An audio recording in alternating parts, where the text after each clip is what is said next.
Eu queria só falar uma coisa sobre o John Textor. O John Textor é o dirigente mais nocivo que tem no futebol brasileiro. E não só para o futebol brasileiro. Porque as atitudes dele, ele não respeita os brasileiros, ele não respeita a gente. Ele não respeita a justiça brasileira. Ele não respeita as decisões do STJD. Ele insinuou que os juízes do STJD são palmeirenses. Ele acha a gente tão inferior a ele que ele foi para os Estados Unidos para querer processar a Leila, porque ele não aceitou o resultado dos juízes aqui do STJD. Ele não aceitou, porque é Brasil.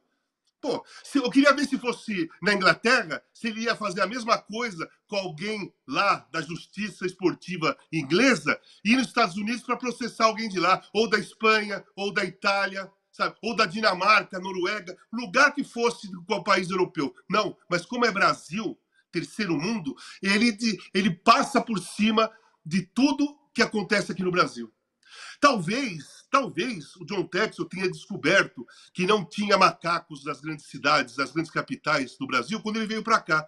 E talvez também foi aqui que ele soube que Brasília é a capital do Brasil e não Buenos Aires. Porque ele tem esse tipo de personalidade. Ele tem esse tipo de visão do Brasil. Ele mostra isso com as suas atitudes. Ele desrespeita. E outra coisa, ele é tão nocivo que ele criou essa situação para a Leila. Ele criou isso. Provas ridículas consideradas pelo STJD, daquelas acusações de manipulação de resultado, provas que foram ridículas. Eu não sei por que o STJD está demorando para dar uma punição enorme para esse cara, porque ele criou uma situação muito hostil para a Leila Pereira. Ele criou. Ele acusa manipulação de resultados em 2 campeonatos, no bicampeonato do Botafogo, do Palmeiras.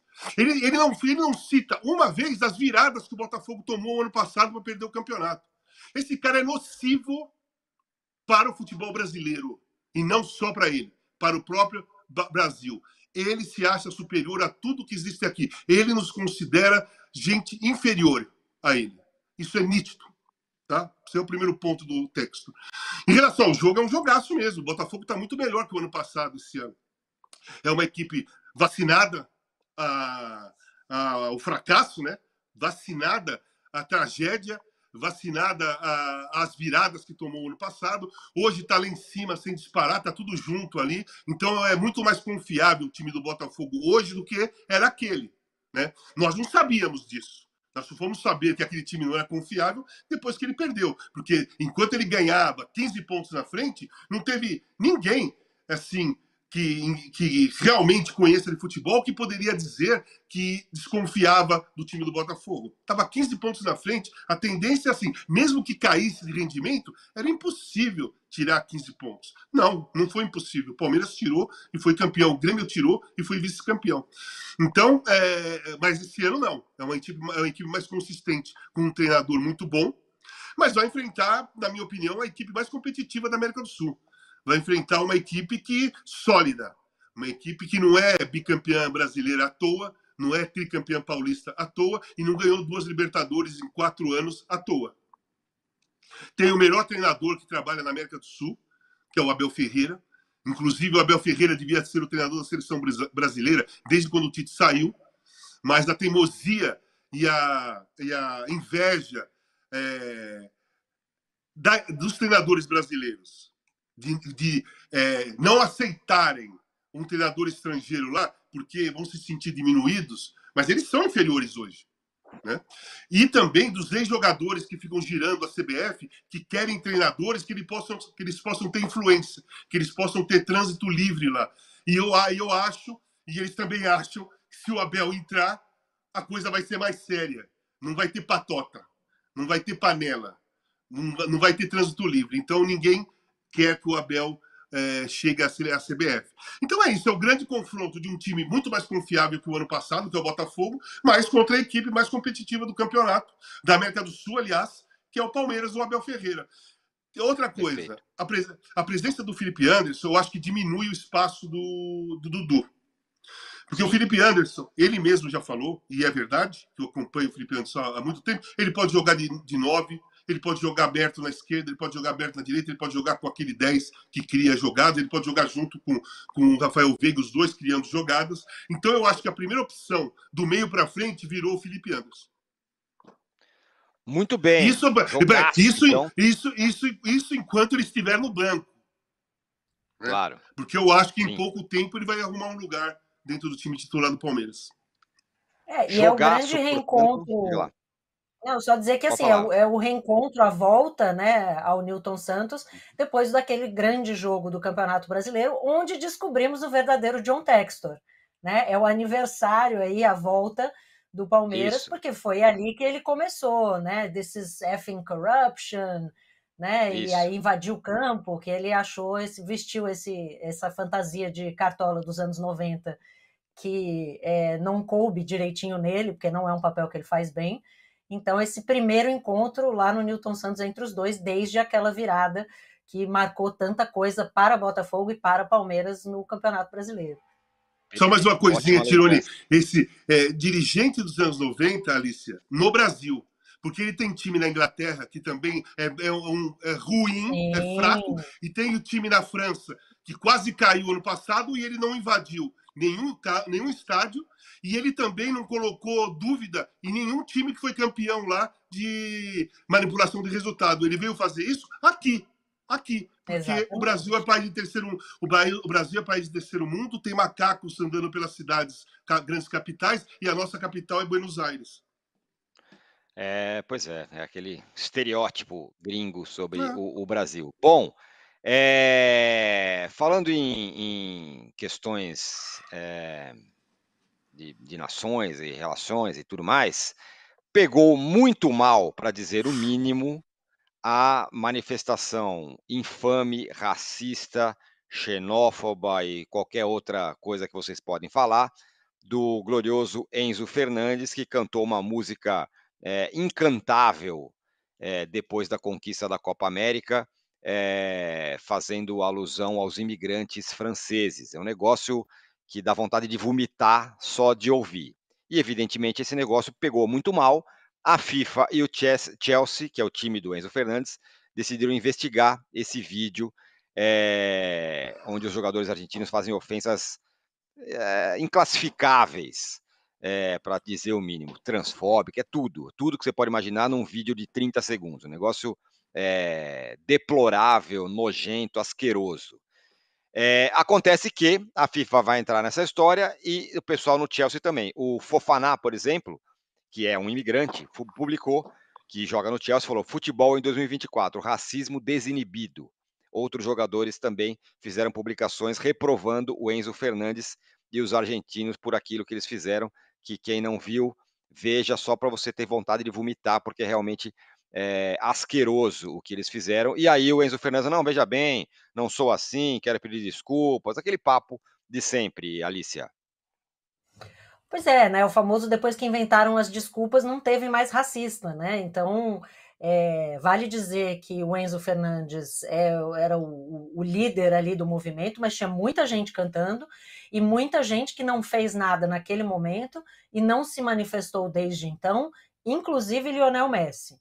Essa é uma música que foi cantada pela torcida já na Copa do Mundo do Catar, não é uma música nova. Houve uma grande repercussão, né? Foram muito criticados por isso, então não é uma coisa que eles não sabiam que ia pegar mal, e não é uma coisa nova, né? O quanto isso como você bem falou, Tirone, assim, absolutamente repugnante. E essa música, ela é uma música que ataca o pertencimento desses jogadores, né? E há um racismo muito claro, porque os jogadores argentinos, muitos deles também são de origem de imigrantes, de italianos, né, de espanhóis.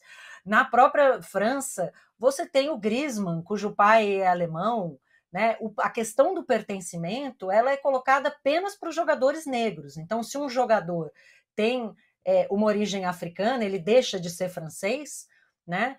O Fofana, todos os 5 jogadores franceses com quem o Enzo Fernandes joga no Chelsea, 5, eles não são africanos, eles são franceses. Eles podem ser franceses de origem africana, assim como tem franceses de origem de vários outros lugares.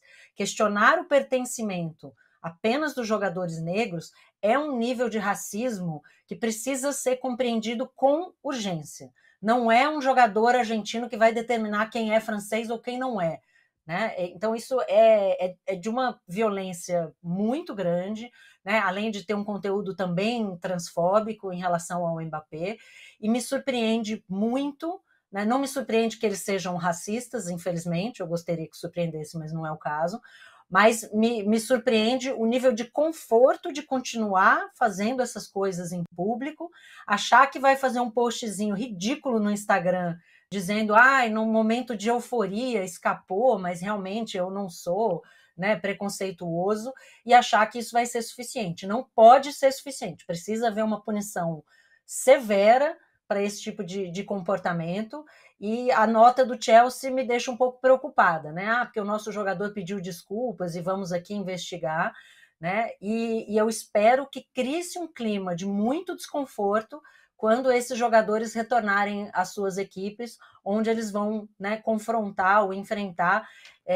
esses jogadores que eles ofenderam de maneira tão vil. Né? Então, assim, e eu vou dizer novamente, gente, porque comete-se muito esse erro, inclusive na imprensa, de se referir a esses jogadores como africanos, quando a gente não faz isso com jogadores de origem de outros lugares.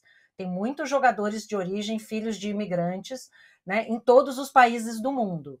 Mas aí a gente destaca como se eles não fossem pertencentes àquele país que eles estão representando, né, pela sua origem. Então é muito importante a gente ressaltar isso. Esses jogadores são franceses, têm a sua origem em outros lugares, em outros países, têm histórias muito bonitas, né? Assim como tem gente de todos os lugares. Mas esse pertencimento só é questionado em relação aos jogadores negros. Né? O Zidane dizia que quando ele vencia ele era francês, quando ele perdia ele era argelino. Mas mesmo ele, pelo fato de ser branco, de ter a pele clara, não era questionado da mesma forma que esses jogadores. Então, assim, é preciso entender o quanto o racismo recreativo é nocivo. Não é porque tem gente que acha engraçado e não é porque é tratado como piada e canto de vitória que não importa. É racismo, e esse tipo de coisa, esse uso do racismo faz com que ele se torne mais aceitável por ser só piada, né, gente? Afinal, a gente estava ali só comemorando, a gente não quis ofender ninguém, não.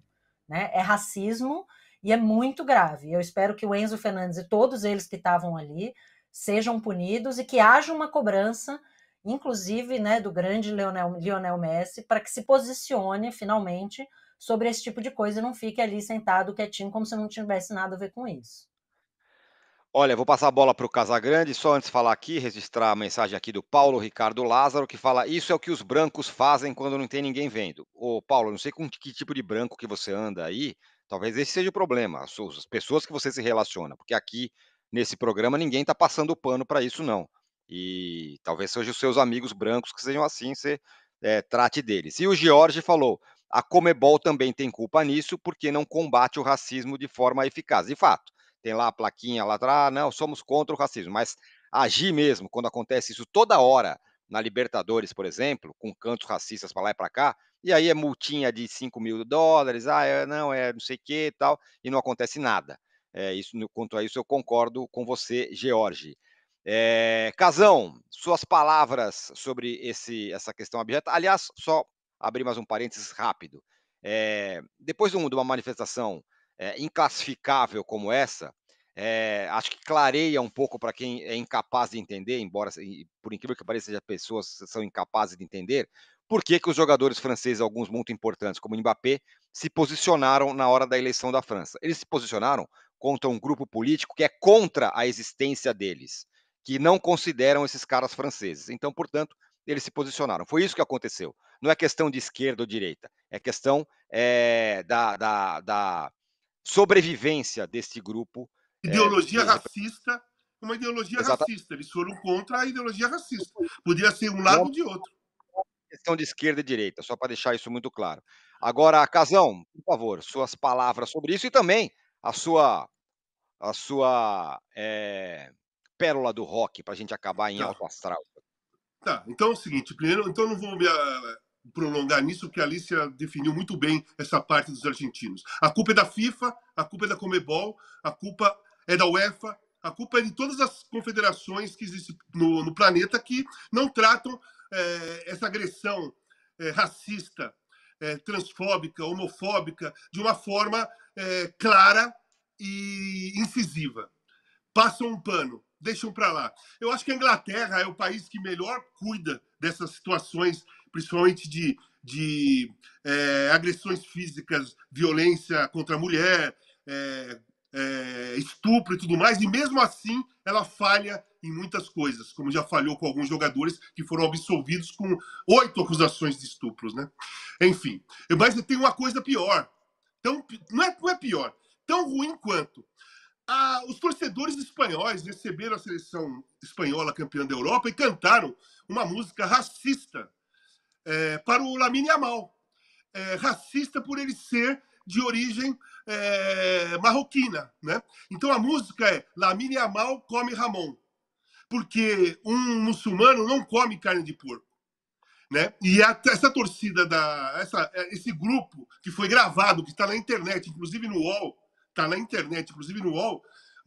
cantando essa música com toda a força para o Lamine Yamal, que estava ali em cima do caminhão de bombeiro, sei lá o quê, porque aparece a torcida olhando para cima e cantando essa música, que na cabeça deles talvez seja uma homenagem ao Lamine Yamal, como quem diz que nós estamos aceitando ele como espanhol, mas porque ele come Ramon, né? Porque se ele não comesse Ramon, ele seria marroquino.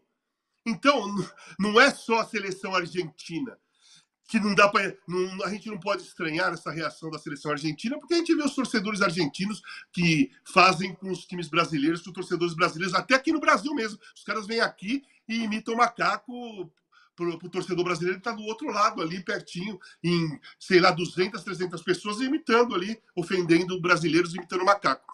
E lá na Espanha, o Vinícius Júnior é perseguido por um grupo racista, é perseguido, porque existem vários jogadores negros lá, e nenhum deles é perseguido. Sofre racismo. Todos eles sofrem. Mas perseguição é o Vinícius Júnior. E a própria torcida da Espanha faz essa ofensa ao Lamine Yamal, com 17 anos, o maior talento jovem do futebol mundial hoje, o cara que foi considerado a grande revelação da Eurocopa, determinante.